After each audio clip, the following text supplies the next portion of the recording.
Tasíonn samhlaíocht agus muointe le postanna a chruthú, agus tá na halíonntóirí seo am món oibre in ionad fiontraíochta in bhfuil 100 go leat duine ag obair.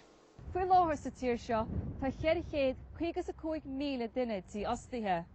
Tá áitrichaíán tá níos measa bult ná chéile.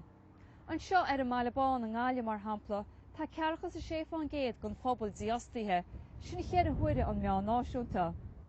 Ach is sampla maithe in tionad fiontraíochtain seo go bhealach a bhfuil an pobal áitiúil a féchant le dul an leicla sé díostaíocht.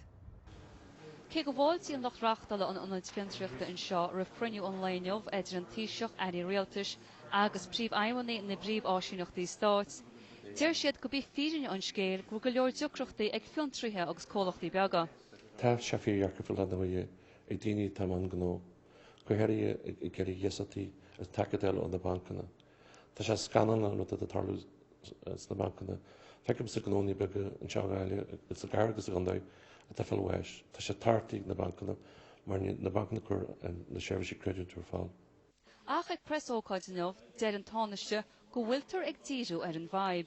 Thais agad go bhfuil sárobar idir leabhar ag an thar cíf agus bhí díosbreacht ag thais agam iné leis na bancanna lig I héana agus an thar stéis. I déanana gaithíar chun tacaíocht a chóirt don gnóna tá feidhmiú.